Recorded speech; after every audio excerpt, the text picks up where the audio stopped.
Oh, hey. Today I'd like to talk about two different approaches that I see happening in a lot of painting schools and what I think they both get wrong. So, often when we start with painting or people that want to learn how to paint, they start with the fundamentals, right? They want to make color, line, shape, value, contrast, all these sorts of basic ideas involving painting. And that's kind of what occupies a lot of their time in the beginning of their quest to learn how to paint. They want to learn how to paint. We have to think about, what does that mean when we even say that we want to learn how to paint? How exactly do we want to paint? And oftentimes on YouTube, if you search out any tutorial here on YouTube, you'll almost surely see a lot of people with these intro videos. Here's how to paint faces. Here's how to paint eyeballs. Here's how to paint your cat, whatever it is. And it's because people are obviously searching for these things and people want to paint their cat. That's cool. I have nothing against people painting their cat. I have nothing against people painting whatever, painting. I'm painting right now. But the one thing that's rarely ever examined is that all of these paintings have a very distinctive approach to how they're created. And this isn't really a mistake. I think a lot of the paintings and the intro videos, there's obviously some awesome ones out there, but also there's a lot of them that kind of have this de facto view of realism and this idea that realism, that's what it means to paint. And I'm sure a lot of 15-year-olds, or it doesn't matter how old you are, but if you're 15 years old and you want to learn how to paint and you want to make a painting of George Michael eating a hot dog, you want that to look, really realistic, right? And that's kind of the goal in the early years, really. It's this precision, accuracy. These sorts of concepts are really paramount when people are just beginning to learn how to paint. They want things to be accurate. They want proportions to be right. What are the proportions of the face? What are the proportions of the body? These sorts of things. And this is an easy place I think it's super important. It's fun to go through those things. It's fun to figure out exactly what are the right way to do things before you break the rules, that sort of scenario. I agree with that. I think that's good. But it's also a place where a lot of people can get stuck as well. People can really get stuck on these things because you can endlessly make something more realistic. And I think especially with the advent of Midjourney and ChatGPT and all these other AI image making devices, that a lot of these things are made to look realistic. The goal is, if we're doing the George Michael, that could be a prompt, George Michael eating a hot dog. That's a really easy prompt, and more likely we don't tell it anything else. We just say, I want a picture of George Michael eating a hot dog. It's de facto going to go to a realistic rendering of George Michael eating a hot dog. It kind of assumes that that's what people want.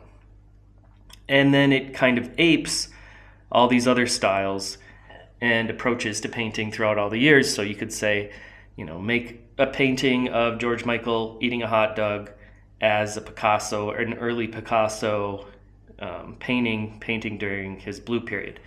And it would, at this point, I'm sure it'll get better, but at this point it'll make a really terrible version of that because it doesn't really fully understand Picasso's blue period more than just, it's kind of blue and these figures look elongated or whatever. Anyway, you would get a certain result from that, but you'd have to input other ideas into it, right? So this is about art school, though, how we're talking about art school and how we're talking about creating. But it's also talking about how art students want to learn and what art schools do as a function. What are they? What's the function of an art school? When somebody goes to an art school and you want to make your painting of George Michael eating a hot dog, how is the school supposed to help you paint that painting? What is the school supposed to ask you? And, if you go to a traditional academy, one I went to, the Lime Academy College of Fine Arts, is one school that I attended. And if you go somewhere like that, obviously they're going to have a very certain approach to, okay, maybe you should get a model and have him, get a model, take some photos of the model or make some sketches of the model, flesh out your ideas, figure out the lighting, figure out all this sort of stuff. And they'll teach you a certain way to make that painting, right? This is how we're going to make our painting of George Michael eating the hot dog. Now, if you go to a school, the other school I went to was the School of the Art Institute of Chicago. They're obviously going to have a very, very different approach to why are you making this painting of George Michael eating a hot dog? What are the implications of George Michael eating a hot dog? Why did you even come up with that? Why are you choosing this as subject matter? Why are you choosing these particular images as the images that you're pulling from in order to make this painting of George Michael? And you get questioned on all these sorts of conceptual aspects.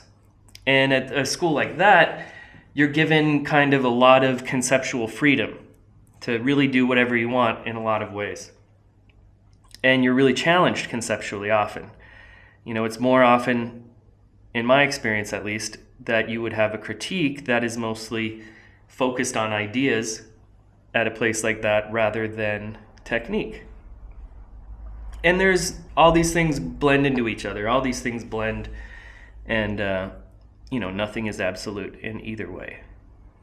So I think that the best way to approach it is to combine both elements, like I was saying.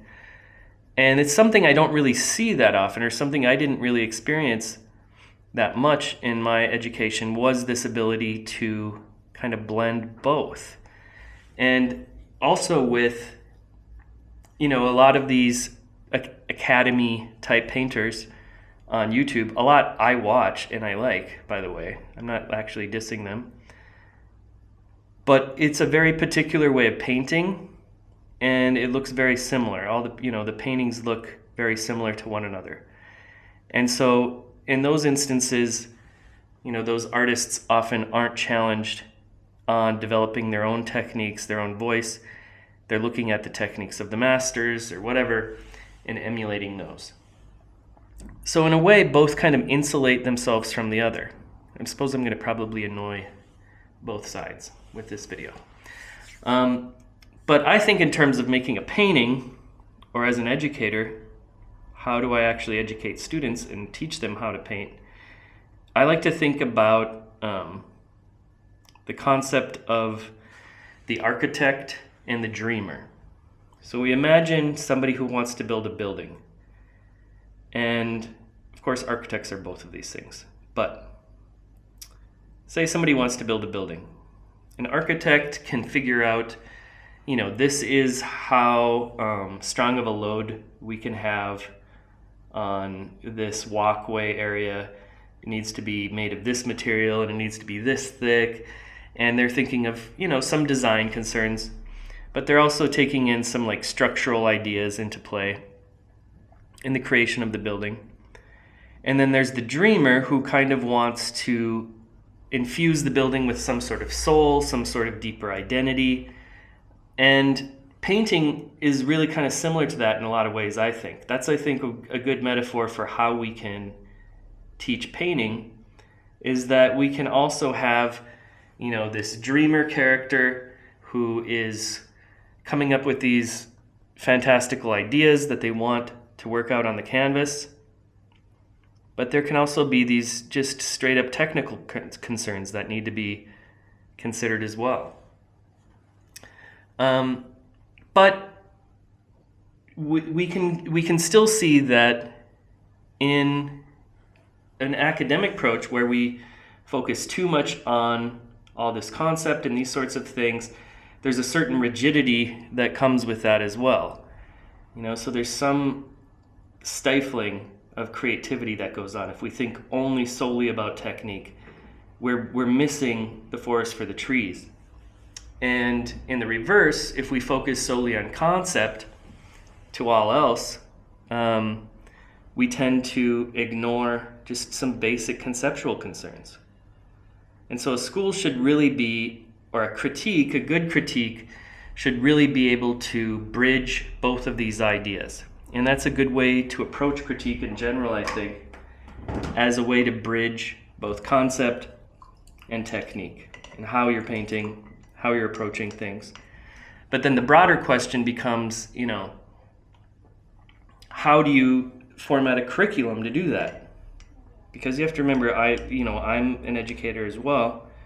How do you actually make a curriculum that allows for this sort of creativity and allows for students to take chances, but also instills them with some basic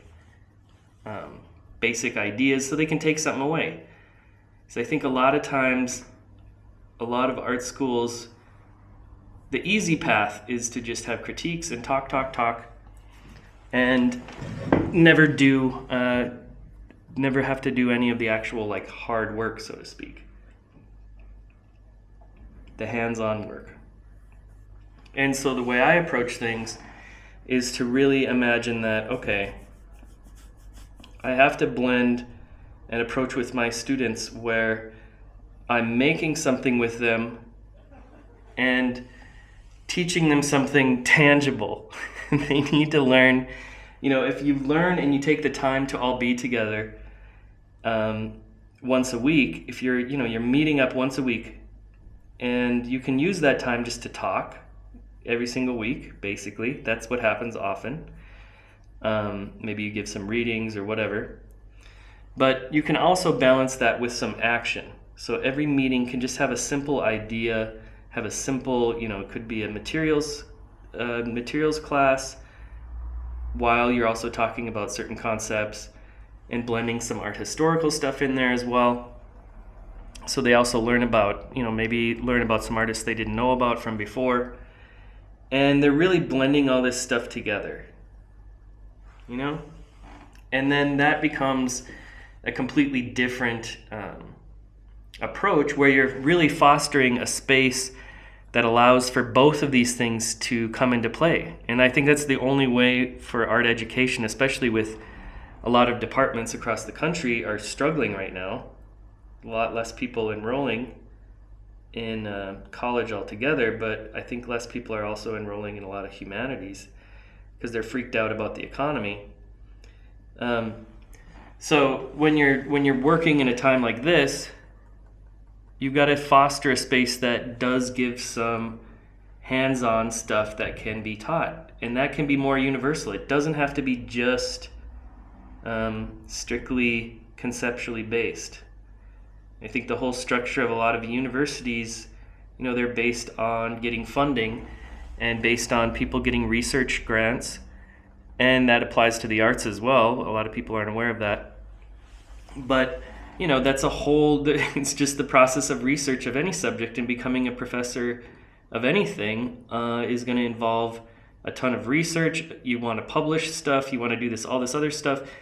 And then you're also supposed to be teaching classes. So if you've got somebody who's an academic and they need to teach materials and techniques class, that can become an issue because that might not be their expertise. That might not be what they care about. So you've got to be able to create a system where both things are able to flourish. And this isn't anything new. If we look back in history, somebody like Egon Schiele is, raging against the Academy 110 years ago. He's not fitting in with this academic approach to painting a long, long time ago. And it's kind of sad in a way, too, to see painting just relegated to this one approach on YouTube, which is essentially just an academic approach. Realism, academic realism, basically, is the main way to approach painting. It's like the de facto. Oh, he knows how to paint, she knows how to paint. That means you can paint accurately. That means you can paint good. But what's it have to say about self-expression and these sorts of things? And the whole history of painting, the whole trajectory of painting, we have the ability to, we've gone through total abstraction, minimalism, postmodernism. Now we're like postmodernism. So we have the ability to like pull from any possible approach to painting over the last 30,000 years, and it's all kind of accepted, because there's all these different niches that you can get into and be part of that group or that niche, or oh, you're a painting kind of like that, or whatever, you're a painter that makes these kind of paintings, this sort of thing. We have the ability to choose all these different approaches to painting, and yet for some reason this very kind of, I don't know what do you even call it. It's like a structured, it's just again, I'm not trying to throw the like typical academy stuff under the bus, because I still go to figure drawing every week, but there's a lack of personal voice that's present in the work, a lot of the work. How does this look different than this other person's? And not everything has to be this, expansive, giant statement on the world. Maybe you do just want to paint your cat, and that's cool. I have nothing against that, as I said, with cat paintings. But think about learning to paint, and if you want to paint your cat, think about how do you really want to paint your cat? And if you want to be an artist, okay, there's a lot of ways to do that as well. There's a lot of approaches to that as well. There's people making paintings on canvases, and there's people making paintings on tablets. Whatever, identify it, but also, don't deny your own signature. Don't deny your own voice that you have kind of naturally in your ability to paint after a while. Painting is such an odd thing. It's really an odd thing because, can you imagine, like, people do it like it's relaxing, right? They're like, I want to relax and paint, which is cool. But imagine if somebody said, like, I want to relax and play the violin. I'm going to get together with my girlfriends and we're going to record some violin tracks and drink some wine. And so there's like that approach to painting where everybody can take something home, right? That's cool. Everybody gets something at the end of the day. But, if you get together with people and I'll play the violin, we might not get the most beautiful songs that are created. So thinking about how to educate people in a climate where painting is kind of seen as that sort of thing. And a lot of people come in from that angle. But then there's the highbrow, white cube gallery angle that's also interspersed with all sorts of ideas of marketing and power and money and control and gatekeeping of certain people and certain spaces and real estate and all sorts of things. So there's all these different approaches, but at the end of the day, there's still the art. We still have the art in every case. And so think about, what is it that you want that art to do? How does that art supposed to live in the world? And that's really what I try to do, is give students the ability to adapt and create their own creativity, because I think any potential job that they're going to get, they're also going to need that skill, which is adaptability and creativity. There's a lot of different ways of thinking about that, and why we need people to be part of that process in a lot of different ways. But yeah, we can be critical of ideas, and we can also be critical of technique at the same time, and one doesn't really negate the other. And at the end of the day, art is really just a mirror of life. And so whatever we're creating should be a little bit a mirror of us as well, and how we make it, not just trying to make it the way somebody else makes it, or how this one YouTube painter makes it, or what's deemed acceptable to make it. Make it the way you want to make it. And then hopefully somebody else sees it and is like, oh, I get that. I know what they're doing. All right. Thanks a lot for watching. If you're into this sort of thing, head on over to oko.academy, which is my little art school in Prague, Czech Republic, where I teach classes and work one-on-one with students to help them realize their dreams and their goals involving painting. Thanks a lot.